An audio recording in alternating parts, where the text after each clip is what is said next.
वह अमावस्या की रात थी। धूप अंधेरे में घनघोर बारिश और कड़कती बिजली के बीच एक बैलगाड़ी में से किसी औरत के चीखने की आवाजें आ रही थीं।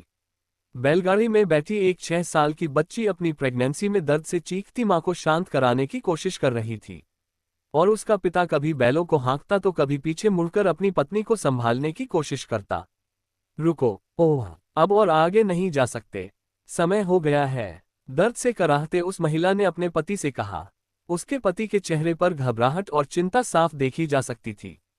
पति, पर यहाँ इस वीराने में कहाँ रुकेंगे? बस कुछ देर और संभालो खुद को, आगे शायद कोई घर दिख जाए। ... तभी बिजली की एक रोशनी हुई और उस रोशनी में उसके पति को वीराने में कुछ दूर एक खंडहर जैसा कोई मंदिर दिखा। आगे शायद कोई घर है, या शायद वह अपनी बात पूरी कर पाता इससे पहले ही बिजली की तेज गड़गड़ाहट से आसपास का पूरा इलाका दहल उठा। बैलों के पैर रुक गए और अपनी मां को शांत कराने वाली वह छोटी सी बच्ची दुबककर अपने पिता की गोद में आ छिपी। उस महिला ने दर्द से एक और बार चीखा और उसके पति ने बैलों को हाँकते हुए चाबुक चलाए। गाड़ी दौड़ पड़ी। कुछ ही देर में वे लोग उस मंदिर के खंडहर में थे, लेकिन शायद अभी अभी कड़कती बिजली उस मंदिर के आंगन में आ गिरी थी, जिससे वहां बनी नंदी के पैर का एक कोना ध्वस्त होकर एक बड़ा सा गड्ढा बन गया था और गड्ढे में भरे पानी में से बुलबुले किसी ज्वालामुखी के गर्म लावे की तरह उबाल मार रहे थे। वहीं पास में शिवजी का मंदिर था और वहां जाने वाले रास्ते में ऐसा लग रहा था जैसे मानो गड्ढों में से रक्त उबाल मार रहा था। उधर उस चीखती महिला की आवाज खामोश हो चुकी थी और एक बच्चे के रोने की आवाज गूंज उठी थी। उस महिला ने मंदिर में ही एक प्यारे से बेटे को जन्म दिया था। देखा उर्मिला, इस काले अंधेरे में भी कितना चमक रहा है हमारा बेटा, बिल्कुल किसी सूरज की तरह। अपने बच्चे को गोद में उठाए उसके पति ने कहा। इस पर वह छोटी सी बच्ची चहक कर बोली, हाँ बाबा, तो क्यों ना इसका नाम सूरज ही रख दें। हाँ, तेरा भाई है, तुझे जो पसंद है वो नाम रख, आगे तुझे ही इसकी देखभाल करनी है, करेगी ना? उस महिला ने अपनी बेटी से कहा। बच्चे के जन्म से बारिश भी जैसे थम सी गई थी और आसमान थोड़ा साफ होने लगा था। उस आदमी ने मंदिर में रखी एक पुरानी मशाल जला ली थी। हवा के झोंके से जलती बुझती उस मशाल की धीमी रोशनी में उस परिवार को एक काली परछाई दिखी और फिर बिजली से हुए गड्ढे में से उठते बुलबुलों में से एक अजीब सी रूहानी आवाजें आने लगीं। आवाज इतनी तेज थी कि एक साथ सभी चौंक पड़े।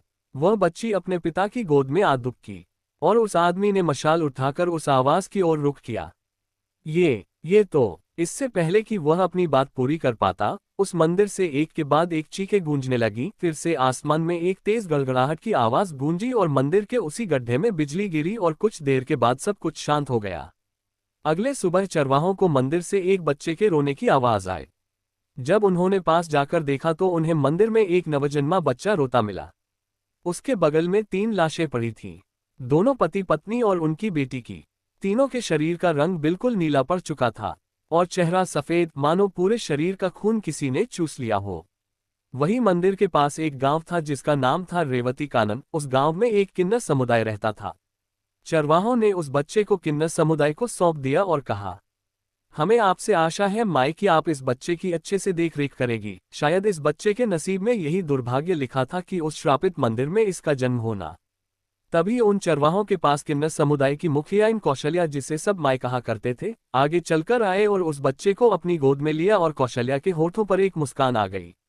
कौशल्या, ये बच्चा दुर्भाग्य नहीं है बल्कि रेवती कानन का सौभाग्य है और यही उस मंदिर के दुर्भाग्य को बदलेगा। यही देवताओं और महाकाली को वापस से पृथ्वी पर जीवित करेगा।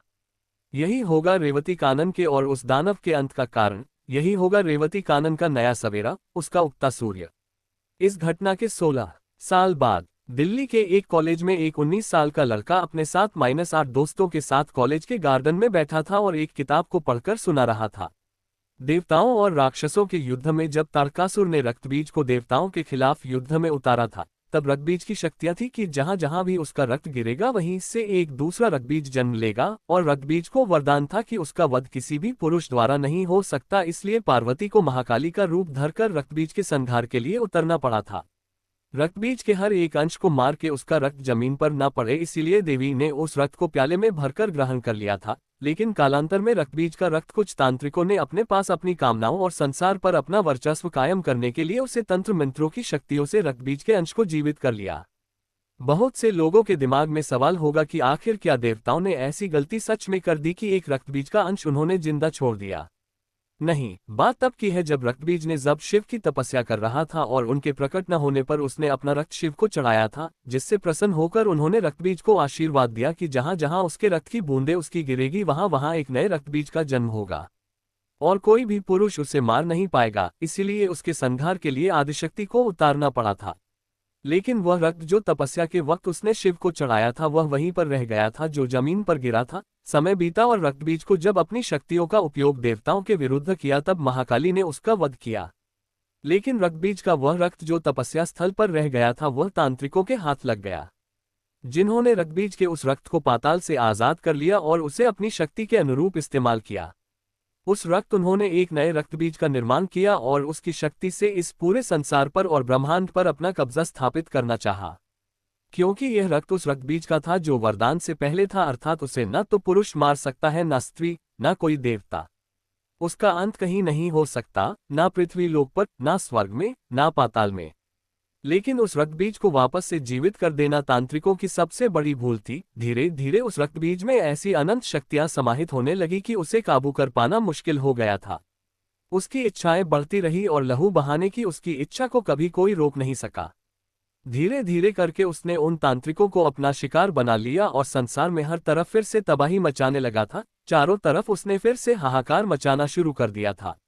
इसीलिए महादेव की तपस्या करने वाले अघोरियों ने वापस से कालिका की आराधना शुरू की और उसे कालिका के मंत्रों से बेड़ियों से बमुश्किल बांधकर उसे जिंदा ही जमीन में गाड़ दिया और उसके ऊपर मां कालिका का मंदिर बना दिया, जिससे कि वह कभी आजाद ना हो। लेकिन उस मंदिर में कभी कालिका की आराधना नहीं की गई, जिस वजह से वह मंदिर सिर्फ एक खंडहर से ज्यादा कुछ नहीं रह गया।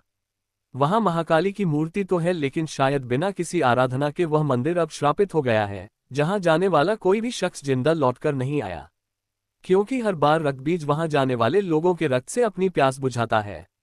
और अगर वह दोबारा से आजाद हो गया तो फिर से वह अपने आप को आजाद करने वालों को एक एक करके शिकार बनाएगा और पूरी पृथ्वी को खत्म कर देगा और एक ऐसी तबाही मचाएगा जो कि किसी ने कल्पना भी नहीं की थी, या फिर शायद हो सकता है उसका जन्म लेना ही सबके विनाश का कारण बने। और आज भी रक्तबीज को वहीं पर जिंदा रखा है। वह कालिका मंदिर हिमाचल से उतरते हुए पहाड़ियों में बसे एक गांव रेवती कानन में स्थित है।